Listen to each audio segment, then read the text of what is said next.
Greetings, I am Tom Earl. On this week's episode, we talk so many awesome things with Catherine B. Roy.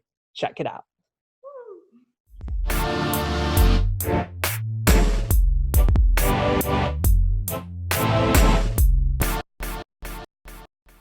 Greetings, I am Tom Earl, and this is my year of grace.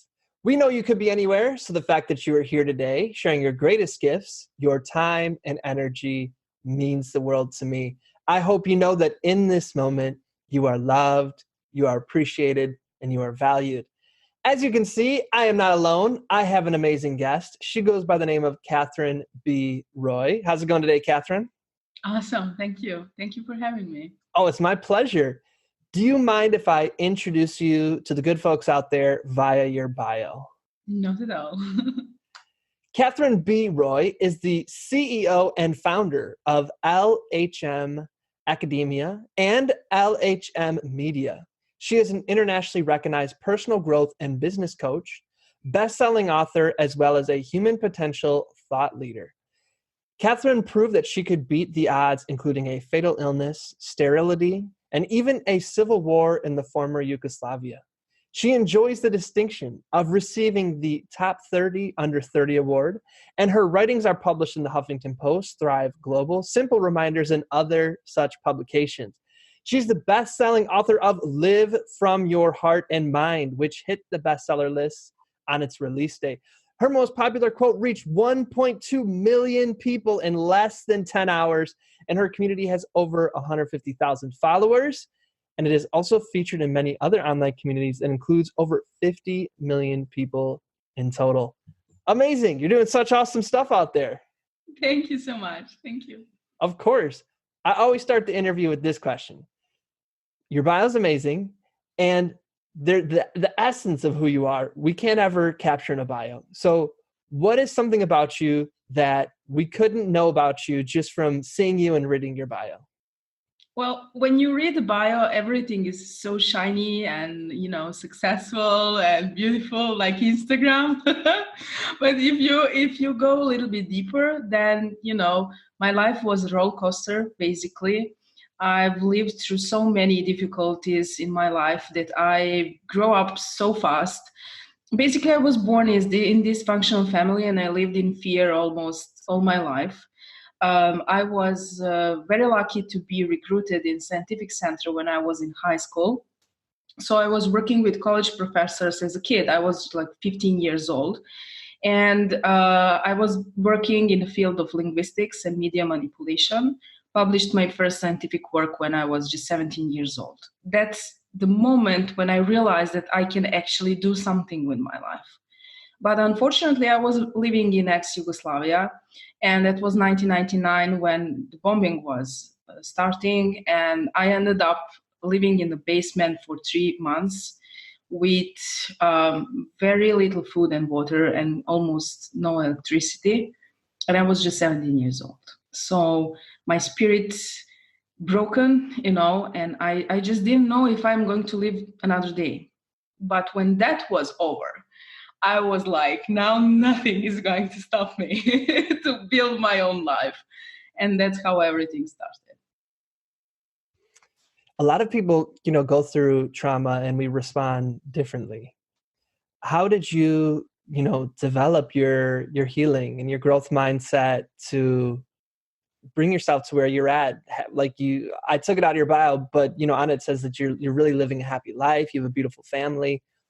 Do you mind telling us a little bit about that journey? Yes. Well, after that situation, I was remembering myself, how I was feeling in the scientific center when I was happy and fulfilled and successful. And I didn't allow myself, although back then I didn't know anything about mindset. Later on, I did learn a lot about that. But there were a lot of kids, and I saw that they were afraid. So I was making like parties for them, and I was playing with them to keep my mind busy and to not think about what's going on outside.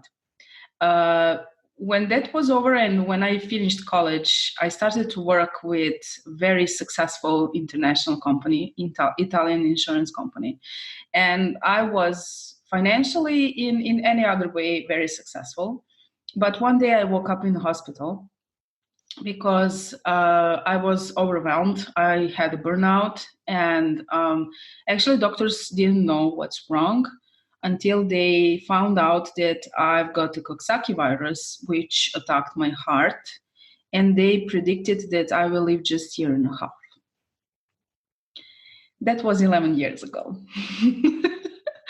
And in that moment, I thought, hey, girl, if you survive that one, this one is going to be a joke. But the truth to be told, I was petrified. So I started to learn, as I said, a lot about mindset. And I went to retreat in monastery for 7 days. And after that retreat, I went to do examinations and I was perfectly healthy. So as a scientific girl, I stopped to question anything because I couldn't explain what happened in that monastery. And I didn't want to explain. I was just happy that I was, alive. And that gave me fuel to go out and to share my story with people. And those were the first steps when I started to write my book back in 2008. But then again, in 2012, they diagnosed me with sterility, and I always wanted to be a mom. So again, I went through a difficult process of medical treatments and all of that, but another retreat in Monastery Tassos in Greece helped me and I became a mom. And now I have a son who is 3 years old. So I definitely don't question anything anymore. I'm grateful for who I am and what I have, and I'm building my life. I'm the creator of my life. I'm not anyone's follower. That's my story. Wow. Thank you for sharing this with us. My pleasure. It's a little bit emotional, but somehow I managed to tell the story. What's it like while you're sharing it? Because there's a lot of moments where I'm listening, where I'm going through an emotional roller coaster just listening. Well, I have goosebumps all over me, and it's uncomfortable, but it feels good to get it out and to give people hope that anything that can happen in their life is a lesson, is a sign for them to think about the way they were living their life before that, and that they definitely can take charge in their own hands and create life. Because if I manage to do that from all those things, anyone else can. If you don't mind sharing, you said you started to write your book. Is that the book that was the bestseller? Yes, that was the book that was bestseller. Do you mind sharing a little bit? What was it about? Yes, I actually created a system for emotional and intellectual development. The system is based on formulas and algorithms for fixing emotional states, establishing balance, healthy relationships, problem solving, and all that is important from the emotional side for us to really live fulfilled life. Because success from material side, which I had, is not enough. We need to be fulfilled. And for that, we need both of our aspects, and those are emotions and intelligence. I'm a member of Mensa, so I was involved in a lot of researches about the brain power and all of that. And I've developed an IQ training for us to increase our mind potential. We have 2% of brain as adults, which we don't use, basically. And those are billions and billions of connections. If we tap into that potential, then we can think faster, remember longer, bring on the table better decisions, and make our life easier. So my book is basically my story presented through those formulas and algorithms. And why algorithms? Because there are not two same people on this planet. And the same advice given to you and me, it's not going to give the same results. So the only person who can advise you is you. And I am basically guiding my readers through the algorithms. They give the answer, so algorithm lead them, and they get the result for themselves.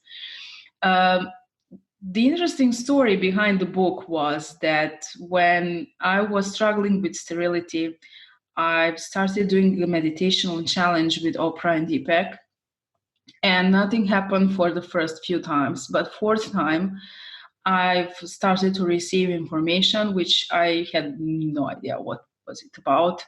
I didn't understand any of it. I still was just a beginner in all of that. And I was writing it down. And later on, I was reading that, and it sounded complicated. But I was a programmer for 10 years, and I thought, hey, what if I transfer this into algorithms? So a lot of information from my book are channeled basically from my meditations, and I wasn't living by that. I am now. And my results are not results just from business development, but from my personal growth for all these years. It sounds like you're using the word algorithm very intentionally. Do you mind clarifying a little bit about what you mean? Well, basically, it's very simple graphical presentation. When I ask a question, and then a reader answers with yes or no, and I made him think. So he chose left or right, and the algorithm is leading him to a specific solution for his situation. So, for example, everyone is asking me about love algorithm always, and I simply ask, are you happy in love? And then the answer can be yes or no. If it's yes, you don't need the algorithm. If it's no, then I go deeper and ask if that is soul self-love or ego self-love. Soul self-love is unconditional state of being, and ego self-love is basically a possession. And we know that. In that moment, when we read that, we know that the answer. So if it is a possession, then we should let go. And universe is basically telling us that we need something else. But if it is soul self-love and it still hurts, then the only option is that we're giving it to a wrong person. And we know that too. And then we go to the reason why we are with that person and why we are so connected to that specific person, and get to the real problem, which goes deep. And that problem needs cure. And when you realize what's that problem, then you use algorithm for that one. That's how it goes. So I'm hearing it's like a process that Yes. you're engaging with. What you mentioned the ego. Thanks to Oprah and her really pushing Eckhart Tolle and inviting us to step into that. I'm hearing a lot of people that I'm hanging out with being like, "Oh, let's talk about ego." You mentioned it as well. What is the ego? Well, the less we are aware of our true self and our spiritual being, the higher ego is. And I have to say, the less we are awakened, the stronger ego is. An ego is a mechanism of our brain. Our brain is an organ for survival, and it's basically protecting us from unknown. So I don't think that egocentric people are bad people. I think they're hurt, and they build walls around presenting themselves as powerful and acting on that way because they're afraid to show up authentically for who they really are, because we are all born good, but situations in our life made us who we are. And situations in my life should make me like the most egocentric person in this world, but I'm not, because that's not good for me. And I realize that. So the fear, the procrastination, distraction, or ego are the same. Those are all mechanisms of our brain who say, hey, don't go there because you don't know what's expecting you there. Stay here, stay here. It's comfortable here. You are the most powerful here, and don't do anything about that. But the truth to be told, the highest people who achieve the highest success, and I'm not speaking just in material way, are actually those who tapped into awareness behind the ego. How do you do that? How do you start to tap into that awareness? Well, I've designed a simple breathing exercise because I'm a businesswoman, and in the business world, not many people are into meditation. because it's bow wow for them. Okay, so I do use meditation, but for them, I created something that is stopping our brain from thinking on a physical level.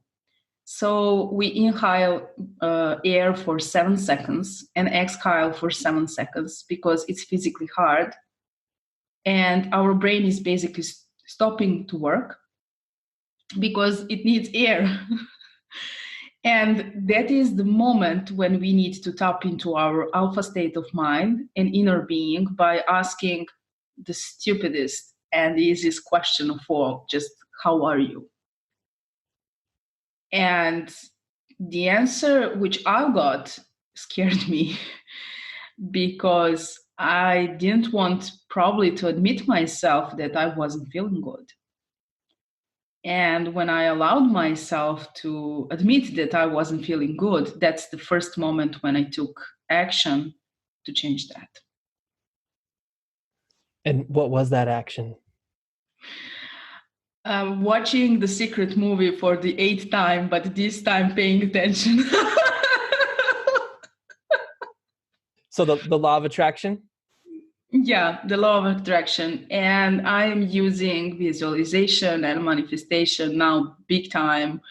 And it's just unfolding in front of me. And every single step I take, it's just how I imagined it. And that's the magic of life.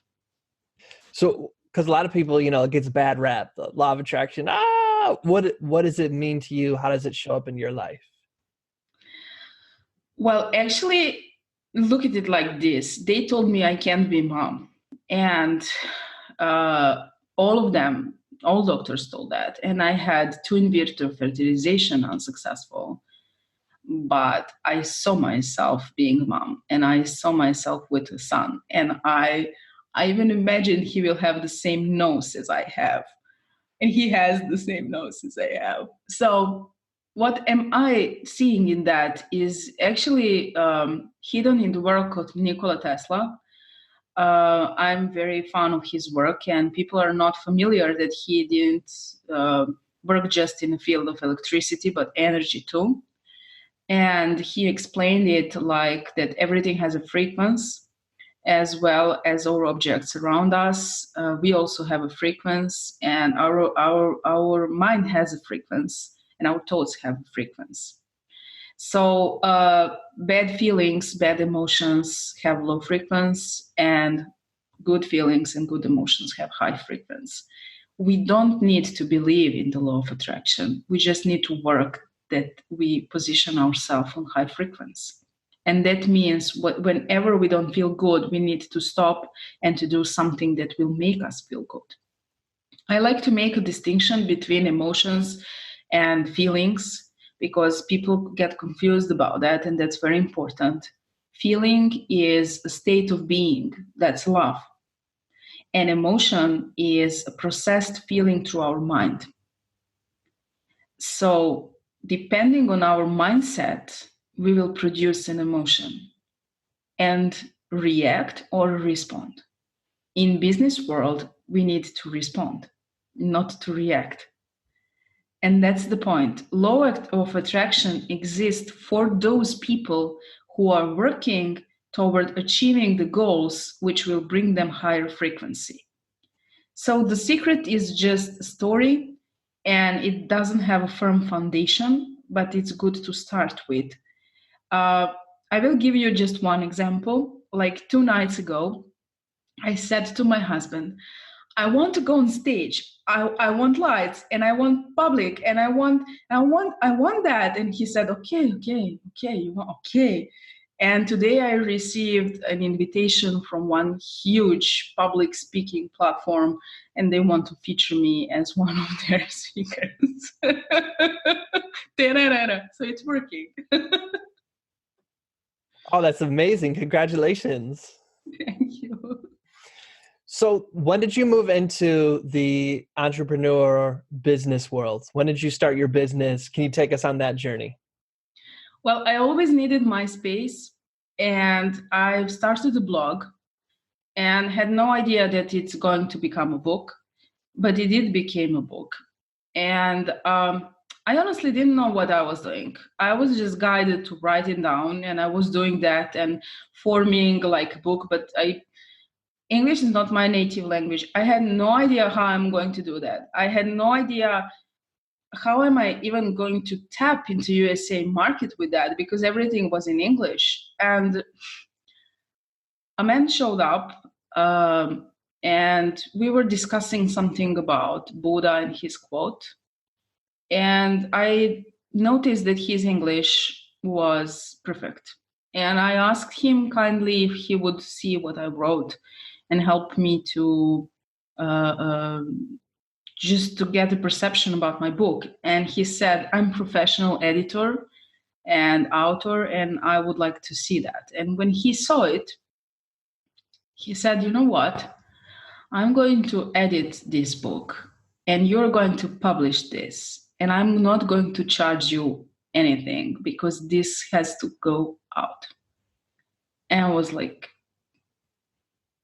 okay. So for 6 months, we were working on that. He found me a publishing house in the USA. I've published my book. But in the meantime, I've collected the courage to make my first public video. And I published that video in the group called the Royal Society, formed by Brian McGill, who is the author of Simple Reminders and New York Times, Wall Street Journal, USA Today bestselling author. And Brian saw my video and he invited me to his thought leadership school. He was choosing 100 new thought leaders for the new generation, and he chose me. So I was pregnant during the day, and during the night I was listening his lectures and his mentorship and all of that because of the time difference.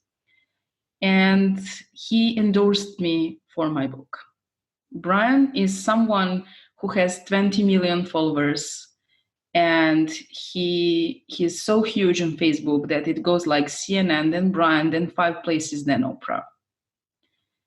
But I had an unfortunate situation with my publisher because I couldn't tap into reports or anything. So I was a kind of naive and used. I wasn't paid off at all for all of that. And I called Brian and I was destroyed. I was just crying. And he said to me one sentence: first project I've created with my friend ended up my friend stealing the code and running away and selling the code to a company, and I never saw him again.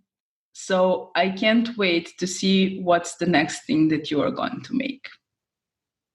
And I dropped the idea about the book, which was now published by myself 2 months ago because the contract ended.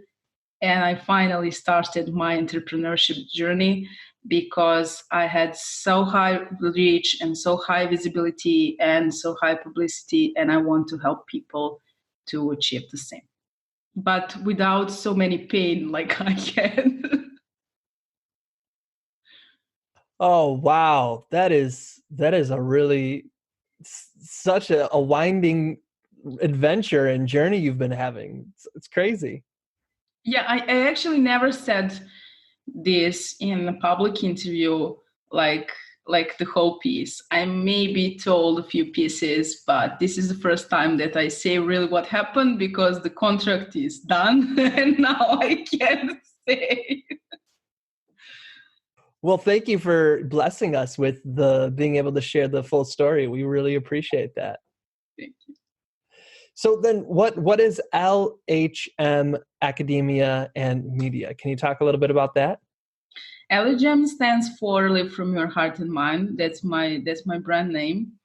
LHM Academia is a special online experience created for entrepreneurs, coaches, business owners who want to tap into their magic, increase visibility, to master social networks, and to learn how to get their message out there.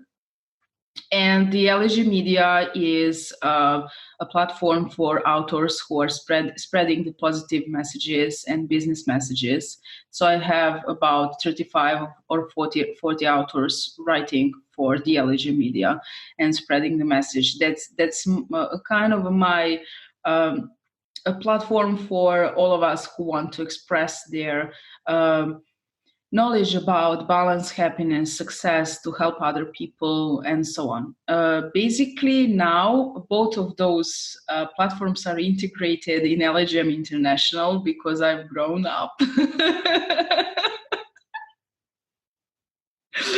So now my main business is personal growth and business coaching. And I'm helping coaches, entrepreneurs, and small business owners directly working with me to increase their visibility and generate leads, especially on LinkedIn, because that's the most powerful platform today. And on the other side, I have a team for website development, graphic design, and all the services needed for digital presentation and online business development. So I'm integrated all in one, and we are now one LHM International. That's awesome. Congratulations on the merge and all of that. That's wonderful. Thank you. So what is your advice, or what do you share with business coaches, entrepreneurs? How do you make yourself visible? How do you connect with your audience, get leads? What are you working on right now in terms of that? Well, I wish to share my little success story that my calendar was booked, like whole September was booked while I was on vacation in Greece. So that's like the most beautiful thing someone can live, when you see that your system is working and you are not working on it. Work smarter and not harder. So how I did that? LinkedIn is now the platform which is perfect for everyone who is doing online business. I couldn't be more grateful for the LinkedIn than I am now, because I have a much higher number of followers on all other platforms, but all other platforms have restrictions, and LinkedIn is giving 1% of reach to content creators. And not just that everyone from my network will see my post, but everyone who ever commented or liked on my content will see the post. So basically, I'm using LinkedIn the most to spread my message, to share valuable information with people, because those are very quality leads, because everyone there are there to do business and not to have parties like on Facebook and Instagram. So you can much easily tap into your ideal clients. You can much easily search them with a higher level of search functions. And if you can reach the SSI of 1%, that's a social selling index, which presents your personal brand, your engagement, and your establishing connections with other people on LinkedIn, then LinkedIn is giving you even more reach. So I am positioned in 1% of coaching industry on LinkedIn in the level of the whole network. And that's the reason why so many people see my reach. And what I'm doing through my coaching business is actually teaching people how to use that algorithm and how to set it so that they can have the same reach. One more beautiful thing about LinkedIn is they have live now. It's in beta, so 2% of users have them. I'm one of the lucky ones. And basically, it's again gives you much more quality than Facebook and Instagram, because everyone there just really want to hear what you have to say. It's much more easier, and I would like to invite everyone just to try to use it, and you will see how it goes. So what would you say is the first step? Let's start with the profile, your profile area. What does a LinkedIn 2019 profile look like? Well, first, the cover photo needs to speak for itself. If you check my cover photo, it has Brian's endorsement because he is a public person. It has all the logos of the companies I worked with or got engaged with. So it has to speak about my credibility. Then the headline is extremely important. That's like a boss bio, but very different than for Instagram, because it gives you very little space to say exactly who you are and what you are doing. And the beauty of LinkedIn is that actually it's a search engine, not depending on any other algorithm. And that's not the case with Facebook or Instagram or Twitter. So LinkedIn has its own search engine. And if we use keywords a smart way, and I will reveal you how, then everyone else will just find you. So basically the headline needs to say what you do, for who, and what are the results. For example, my headline is personal growth and business coach specialized in creating visibility leads and unlimited impact for coaches, consultants, and entrepreneurs. So you know what I do, for who I do, and what are the results. The summary section changed also, because before it was a bio, right? And now it's more about them and not about me. And it's more about, if you are a coach, consultant, and and you struggle with this, then I can help you. And one more important thing, in that summary, you need to use the same keywords you used in the headline, because then when they search, it's higher chance that they will get you. And so what about, do you still include your work history? Like, what about people like that? Do they still include that kind of stuff? Yes, that's very important, but that goes in experience sections below the summary. So if you want to reach the 5-star level of LinkedIn profile, which will again give you more visibility because LinkedIn is rating you higher than other users, then you need to basically add on everything that comes up to your mind, whatever you ever did, regarding to your experience, education, publications, awards, honors, whatever. So more information, more high rating, and more visibility. So what should you be posting on LinkedIn? How often? Can you give any advice on that kind of stuff? Yes, I post once per day, just once per day. The best time is basically depending on the audience, but usually people are on LinkedIn during the working hours, 10 to 11 a.m. And the best content is the content which gives educational or entertaining value, but not as entertaining as on Facebook and on Instagram. So basically my content is video content where I am sharing my tips, my expertise, and everything else with them and engaging with them in the comments. Or what I discovered that works even better are PDFs, like a beautiful presentation of something which is converted to PDF, and they can download PDF and use that. And of course, always know that you were the expert who gave them to that. So PDFs work perfectly. And what doesn't work are articles and sending people to other networks or websites. So staying in LinkedIn, it's something that gives the best thing. And now new feature are hashtags, but they don't work like on Instagram. I will now reveal you a secret. I was trending in hashtag LinkedIn. That's the most used and the hardest hashtag to be trending in. But when you reach a trend in the hashtag, then everyone from your network gets a notification, and then they visit your post and even spread your visibility even more. So I use up to 3 hashtags, and one of them is Catherine B. Roy because I'm building my brand there, and the other one are visibility and leads. Obviously, I'm doing that. But what is happening is that LinkedIn is attaching those hashtags into URL of the post. So whenever anyone search, even on Google, they will actually find your LinkedIn post. So that's very powerful, not even close like Facebook, like Instagram, but much more powerful. And that's something that can bring us a lot of leads and new clients, of course. So should you not use more than 3 hashtags? Is 3 the minimum and maximum? Maximum is actually 6 because everything above 6 is treated like spam and it will decrease the visibility. And 3 is like the optimum that will go into URL. So whatever you use after that, it just doesn't matter.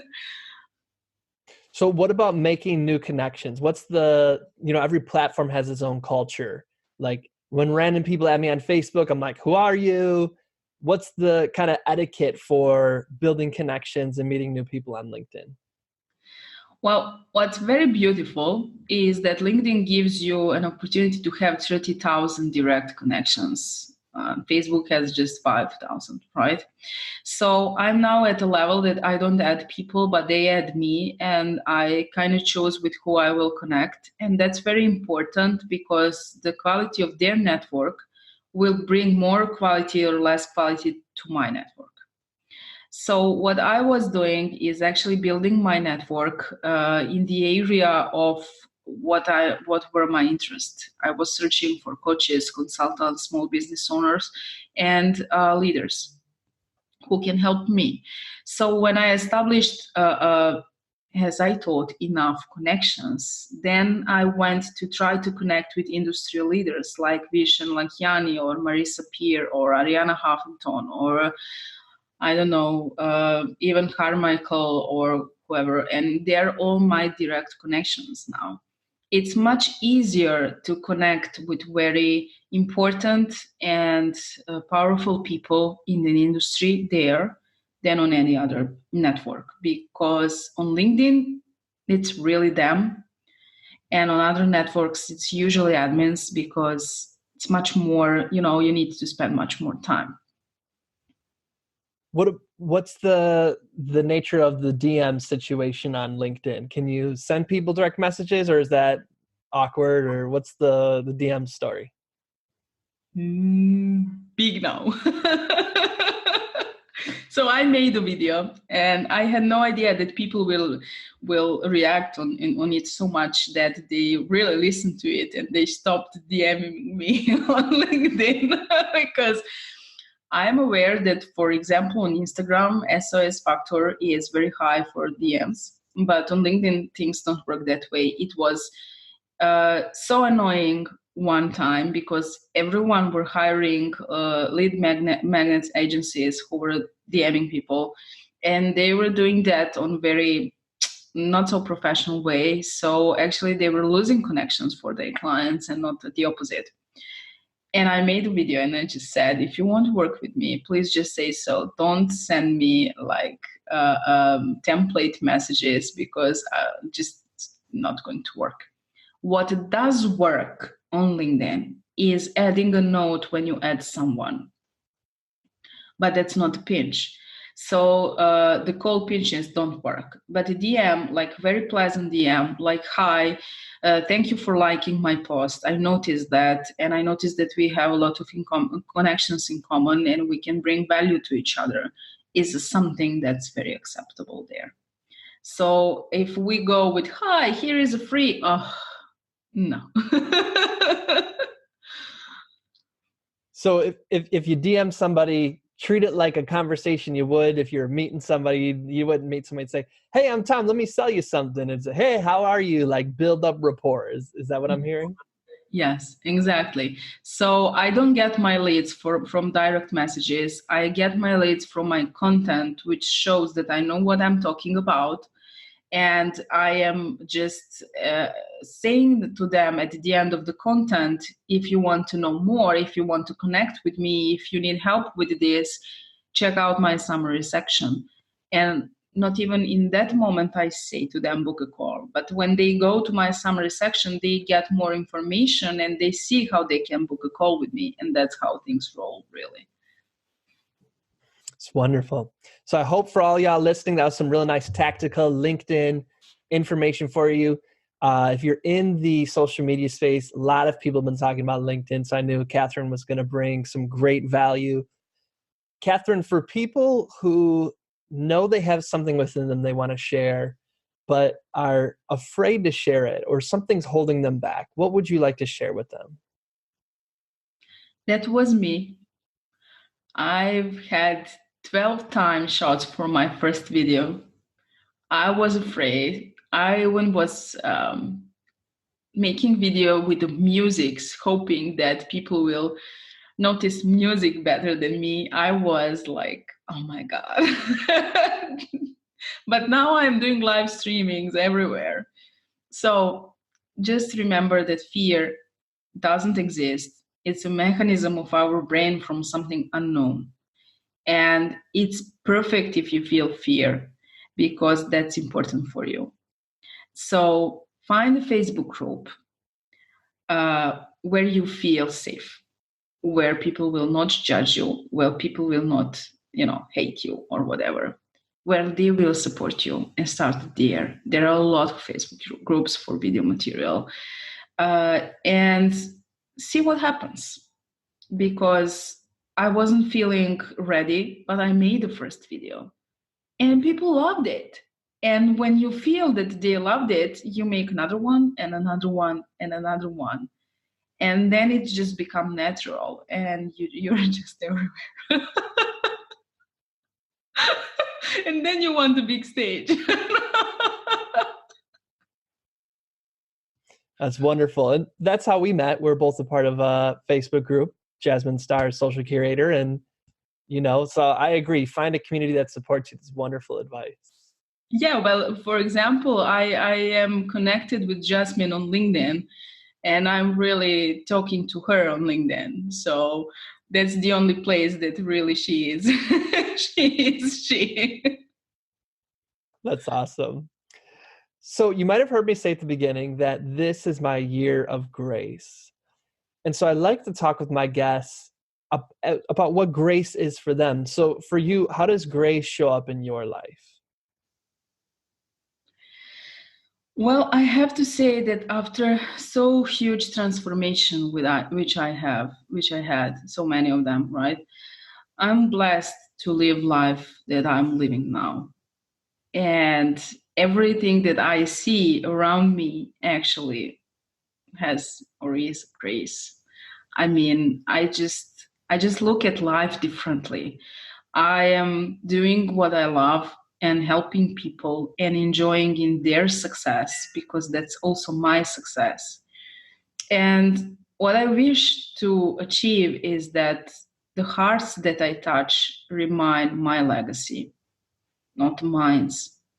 And I think that's the highest level of grace when you can, tap into the emotion and basically make the people fall in love with what you do and build a trust with them so they will take your hand and you can guide them to their way of transformation and creating their lives. That's wonderful. For people who are really resonating with what you are sharing and they want to be a part of your world, where can they reach out and connect with you? They can always find me on my website, catherinebiroy.com, obviously on LinkedIn, and all other social networks with my name, Catherine Biroy, are available. And show notes for people who are on the go, tomerl.com/Catherine, tomerl.com/CATHERINE, tomerl.com/Catherine is where you can find Catherine's website and all those kind of things. Catherine, this has been such a joy. This has been absolutely amazing. You sharing your story, all of the tips, all of that kind of stuff. So I want to thank you so much for taking the time to sit down with us. I appreciate it. Thank you so much. It was my pleasure. Truly. So our closing ritual is for you to share an invitation with our audience. So what is your invitation for people to do, to consider, to be, to experience? What is your invitation? I would like to say, just believe in yourself. There is nothing that you can do. And that's the biggest struggle that we have. We have formed beliefs. And for the first step, start changing your beliefs from I'm not worth of it to I'm enough. and I'm worth of everything that I desire to achieve. Well said. Thank you so much. This has been such a pleasure. Thank you. And to all of those listening, as always, we are wishing you peace and blessings. Thank you. One more thing. I'd love to continue the conversation. Feel free to join me at tomearl.com/join. Subscribe below, or let's connect on social media. Tom Earl Artist. Thanks again for watching.